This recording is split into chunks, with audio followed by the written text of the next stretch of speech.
Hey, I feel like it's been a really long time since I just did a sewing video, but I've been sewing a lot these last few weeks, so you can look forward to a video on making a bootstrap dress form and another video making a matching wool skirt and jacket set. I know it's not fall yet, I just don't care. For this project, it's actually going to be the first part of an outfit. I've been wanting to make a set of clothing inspired by this Pinterest pic for literally years now. I've had the perfect color of wool on hand, and I just figured it was time to go for it. And also, like, my wool drawer is very full. It will comprise of 3 pieces. The first piece, which I'll be making in this video, is a silk satin blouse. The main thing I need to get right is the collar, since it's the only part that shows in the inspiration pic. It looks like it ties, and it reminds me a tiny bit of 18th century men's shirts, though only a little bit. But I've always loved the cravat, or the part that wraps around the neck and ties into a frill at the throat, and of course the big puffy sleeves. So that is the base inspiration I'm using. For fabric, I've had the silk for this project stashed for about 1.5 years at this point. I bought it on Etsy and I'll link the listing below. It's a very lightweight silk satin that just flows like water from a fountain. It's gorgeous. And for the pattern, I've got a simple blouse pattern that I've used a couple times in the past, which I'll be testing out again in this video with the intention of fine-tuning it into a block blouse pattern for future projects. And a heads up, since I've never made a blouse on this channel before, this particular video will be very detail and instruction heavy. So let's get started. So for the base pattern for this blouse, I'm using Butterick 6563, which is a pattern I've used a couple times before, and I like it because it's a fairly slim fitting blouse. It's not super voluminous. I've already tweaked this pattern to better fit my measurements in my previous makes of it. So I'm just going to be using the front, the back, and then I'm going to be altering the puffed sleeve from view C, and then I'm going to be doing my own thing for the collar. So for the sleeves, I'm going to be starting with the short puffy sleeved pattern that came in the package. I do want it to be a lot wider and full length though, so what I'm going to do is cut it in half and then space out the 2 halves so that I can use the full width of the fabric. For the length, I'm just going to measure it on myself and try to be generous with it because the shirt hanging on the mannequin behind me is basically the shirt that I'm trying to replace with this project. And on that one, the main reason I don't wear it very often is because the sleeves turned out a really awkward length. They're just barely too long to be 3/4, but they're definitely not full length. So then I'm just going to cut it out using the measurement that I took to mark the length.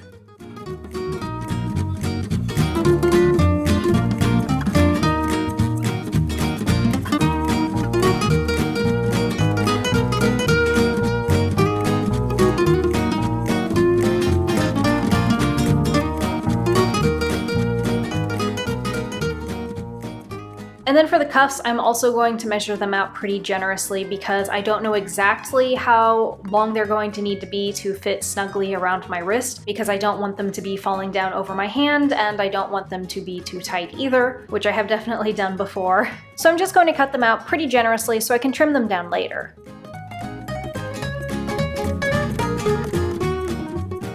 And then for the collar, I'm going with an almost 18th century cravat kind of look. So I measured myself to try and decide how long I wanted it to be, but then I realized that I didn't want to run the length of the fabric. I'd rather just do 1 full width, which kind of limited me, but I just felt like it was going to be too big of a waste of fabric otherwise, and I didn't really want to piece it in the back. So I just guesstimated 10 inches for the width, and then, figuring in seam allowances and then folded in half, and I just ripped that out of the silk. The cuffs will need interfacing, but I am cutting out the interfacing to be about half of the width of the cuff because it doesn't need a double layer of interfacing, and also that way it'll give me a nice crisp fold line. Now the front of this blouse is a little bit interesting. I've never actually followed the pattern directions before, but I figured I'd give it a shot this time because it does seem like a pretty elegant, seamless way to do a button placket, but it does call for interfacing this front. Actually, no, I don't think it does call for interfacing. I think I just decided to do that. Anyways, I decided to do an interfacing around this front area, which meant that I had to cut it out, but then I also had to cut it out down the fold line. And then I also decided to trim it down by about 1/2 inch on the inside edge, because I figured that when I went back and finished that edge of the shirt, if I had that trimmed away a bit, then I could just like fold and hem around it instead of having to fold one more thick, dense layer, because I wanted it to be as seamless as possible. With all of the pieces cut out, it's time to start sewing, and I'm going to be stitching this project using my antique Singer. I don't think I've ever mentioned it on this channel before, but I looked up the VIN code of this machine and it was made in 1921, which means that it's having its centennial birthday this year. The first thing I need to stitch are the darts, and I don't usually mark my darts very well. I mark with a pin where they need to end, and then I mark with 2 little clips where they're beginning. And I don't know, I can sew a pretty straight line, and I think that's down to having worked at Hancock's for 2 years where they did not have a guide for cutting the fabric. So it was kind of like you just had to learn straight lines. I did learn one trick though. It's kind of like when when people are talking about sports and they're like, you know, keep your eye on the ball. It's basically the same thing with straight lines. If you watch your scissors, you're gonna cut crooked, but if you are actually watching your target across the other end of the fabric and you don't even look at your hands at all, you'll cut a really straight line. It's amazing. So now I'm going to start working on the side and shoulder seams, and I should mention that I'm not going to be using my serger on this project. No particular reason, sometimes it's a fun challenge to figure out other ways to finish the seams. And I don't know, sometimes if I'm working with a really nice fabric like this is silk, I just feel like it deserves something better than a serger. I don't know. So I'm going to be using French seams, and that means that I'm going to start out by pinning the wrong sides of the fabric together and then stitching a very, very narrow seam down that edge, like less than 1/4 of an inch from the edge. Then I needed to carefully clip away all of the little frayed threads. Then I took it to the ironing board and ironed that seam flat, and then I inverted it and pinned it again. And then I stitched all of those seams a second time, being careful to sew right at 1/4 of an inch so that none of the inverted seam will show through. I ironed those seams again, flattening them facing the back, and with that, the main body of the shirt is pieced together. So to make this invisible facing, I'm first going to iron down that top edge. It will later be slip stitched onto the shoulder seam. And then I'm going to trim the fraying from that raw inner edge. To iron it down, I'm going to iron over about 1/4 of an inch or meet up the edge with the edge of the inner facing. And then I'm going to fold that edge over top of the inner facing, encasing the edge of the inner facing.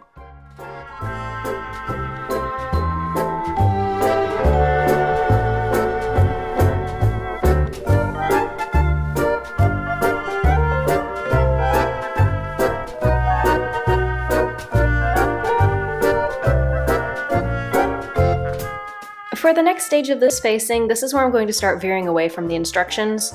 I think it's not like I've actually been reading the instructions throughout this process, but I'm making up my own collar pattern, so I'm just doing my own thing here. To start with, I turned the facing right sides together using that edge of the inner facing to locate my fold line. I pinned it down, and then I made some markings. One is going along the seam allowance, which I marked at 3/8. I'm not sure why I did that, and that might actually explain why the collar turned out a tiny bit tight.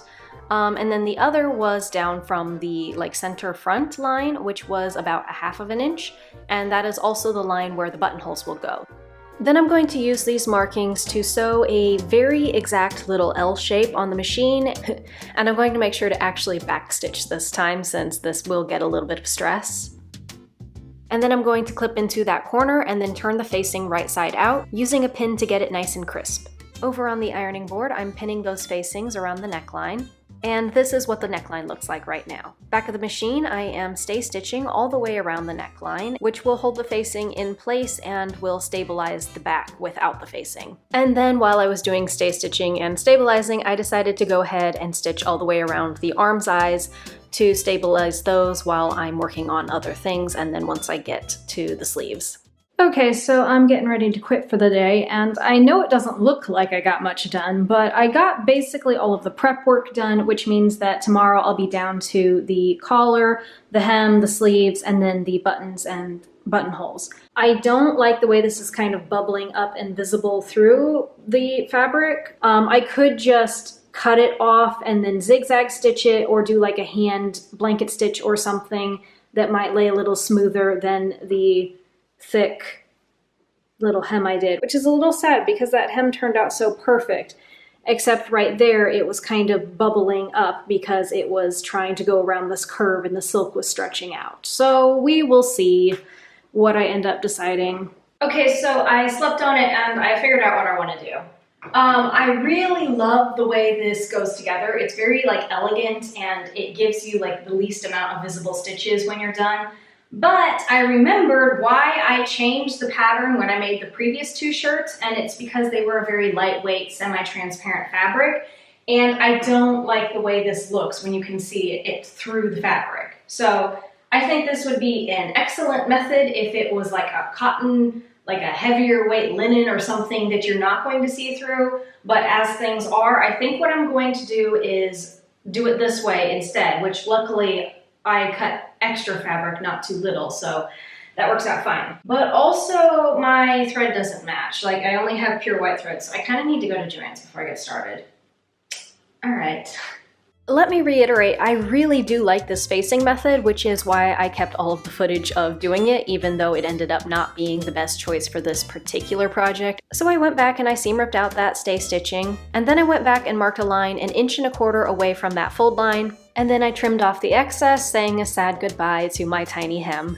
And then I ironed it over 1/4, and then I ironed it over 1 inch, right at the fold line. That is why I thought the interfacing was essential for this project, because the silk was just so slippery that I really needed it to provide that fold line in certain areas. And I decided that since I couldn't make this seam invisible, since it had to be visibly stitched down, I wanted to use hand stitching and I wanted to use running stitches because I don't really know, it's just a personal thing. I think running stitches are pretty. That's not a snack.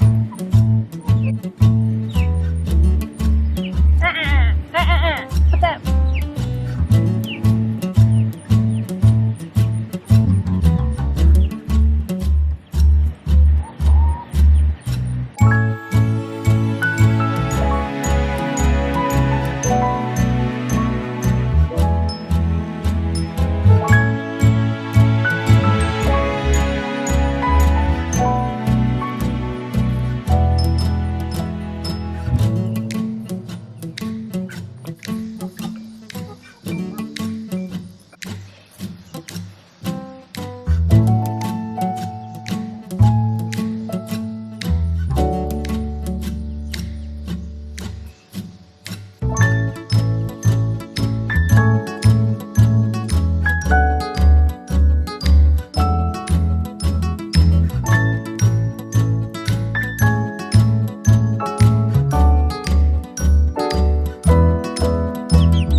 After I finished sewing that, which happened inside because let's be honest, filming and sewing is hard enough, but filming and sewing with chickens is one of the least efficient things you can do. But after I finished, I came back to my sewing machine and I replaced that stay stitching around the neckline.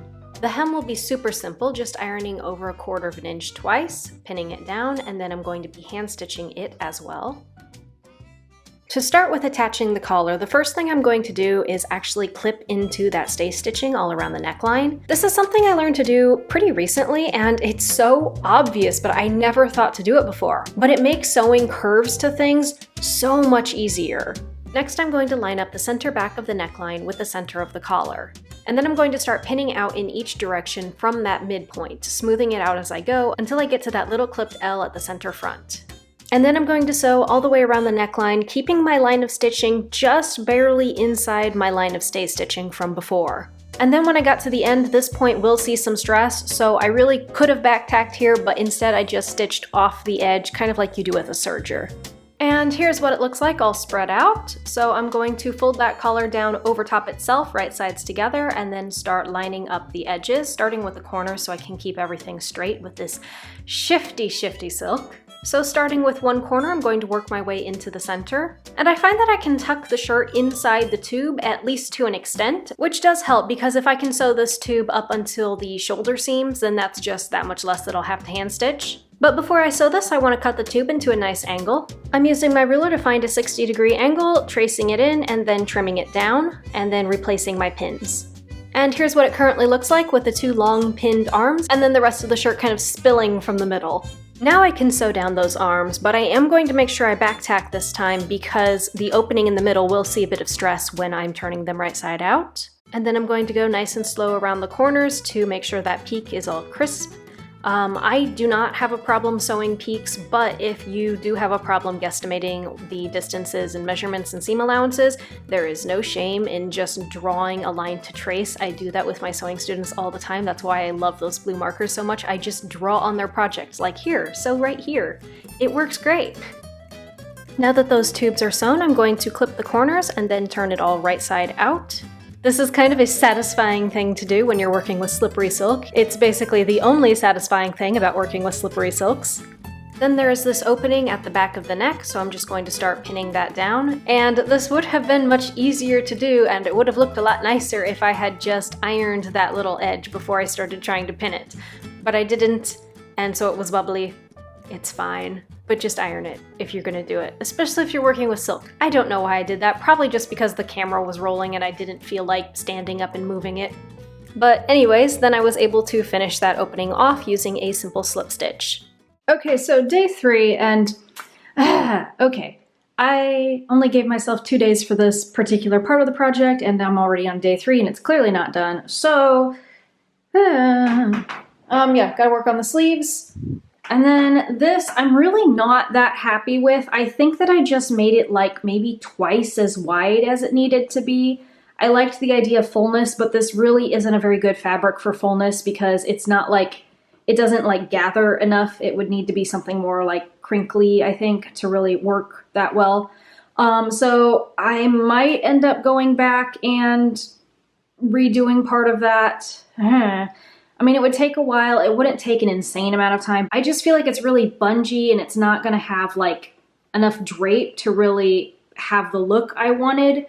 So I probably need to take some of the, I mean, look, you only have like 1 pleat there out of all of that. Like, it's just, it's not exactly what I was aiming for. So I kind of feel like I should maybe make it about half as wide. So, but I should do the sleeves first. I need to at least get it done. So I'm going to start working on the sleeves next, and I'm again going to use French seams.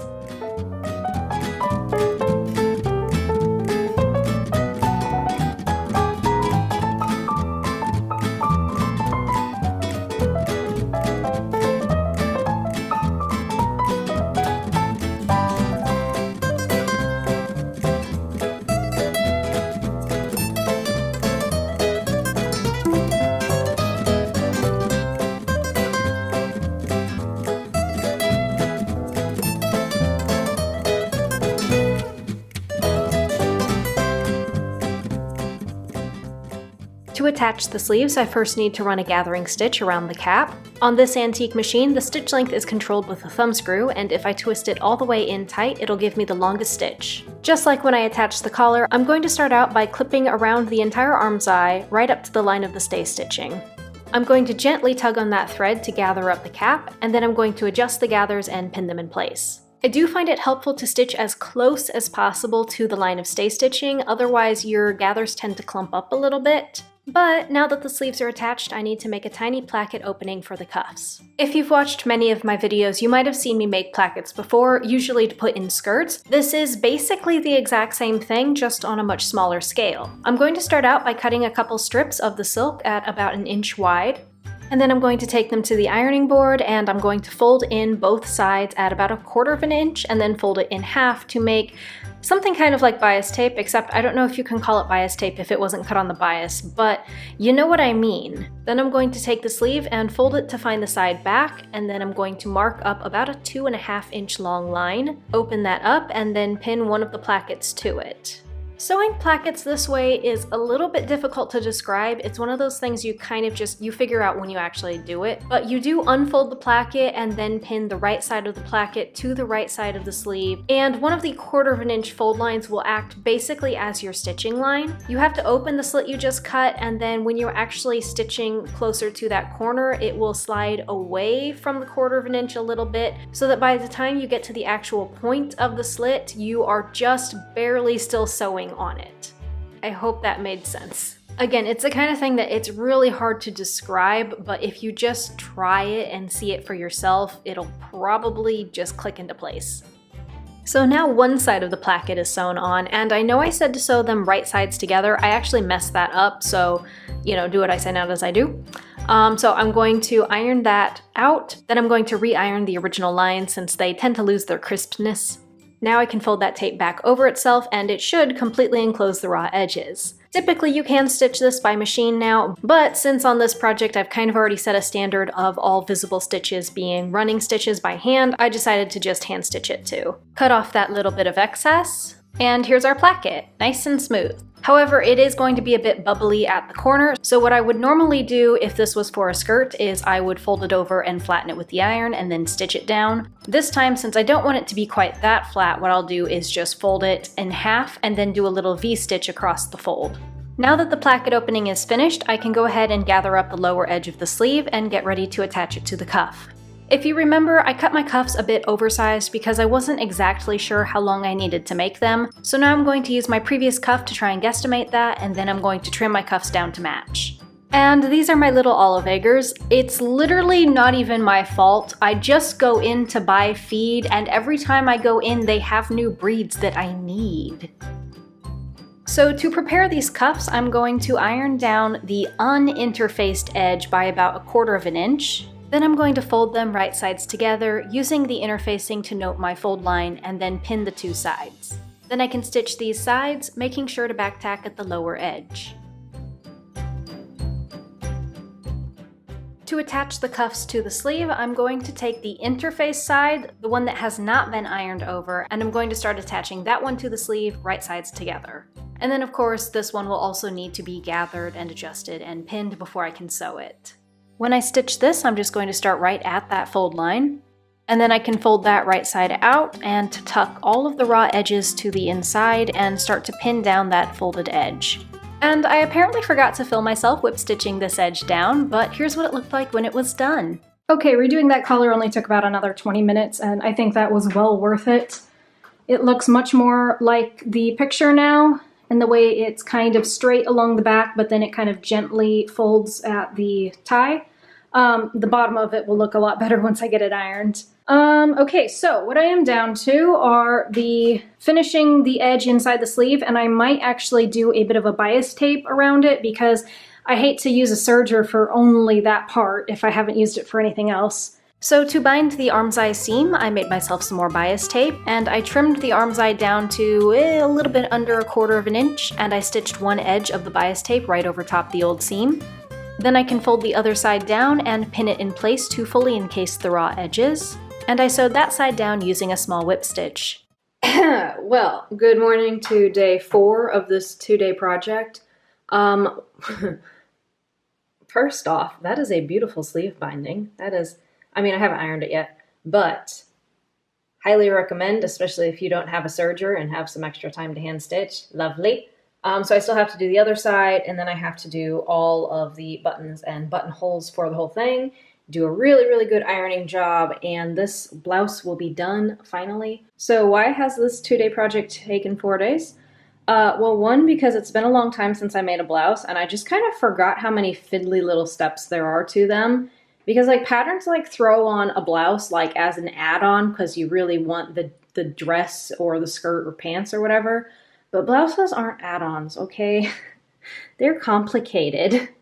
But then the other thing is, it's been a long time since I worked with poly satin, and this is like literally worse than poly satin. It's so slippery.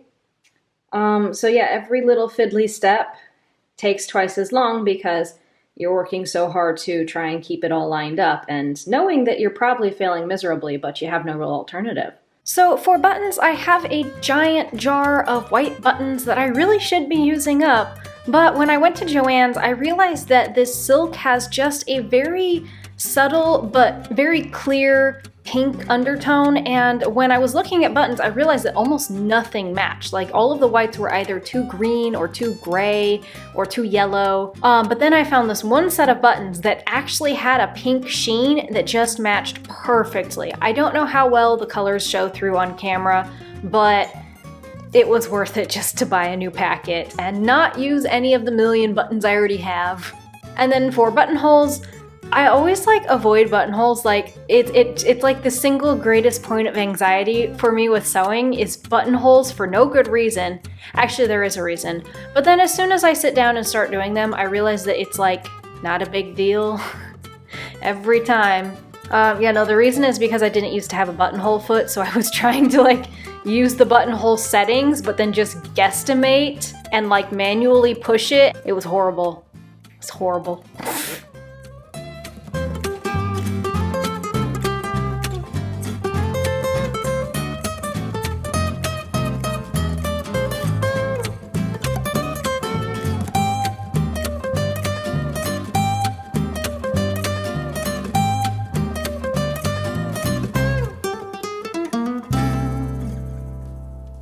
So, thanks for watching. I know I've been pretty fixated on 18th century for the last year or so, but my original videos on this channel were actually more vintage inspired. Pinterest vintage, not real vintage. With 18th century, I've still got a few more pieces to finish in my capsule wardrobe, and this fall and winter there are still a lot more Outlander pieces I want to make. But I think I'm also going to be getting back to more of the vintage inspired projects that I'd sort of forgotten about for a while. With that in mind, I'm quite happy with the way this blouse turned out. I think it's going to make an excellent layering piece. Probably not something I'll wear all the time since it is silk, but a great way to add variety when styling outfits. And this is not something I'm going to be putting a pattern up for on Patreon, obviously, but if you want to make a blouse yourself, any basic blouse pattern will do. I used Butterick 6563 because I really like the way it fits. But you are free to use whatever you like. I hope you enjoyed this video, and if you're interested in seeing more of my work, you can subscribe to me here on YouTube and follow my Instagram. I also have another YouTube channel just for world building and another Instagram for that. See ya. And a special thanks to D. Meester Mehta, Aaron Wishart, Charlotte R., Shia Thompson, Haley Martin, Jesse Bryant, Shanen, Leisha Slaughter, Mackenzie Ann Duarte, and Stella Sapient. Thank you so much for your support of this channel.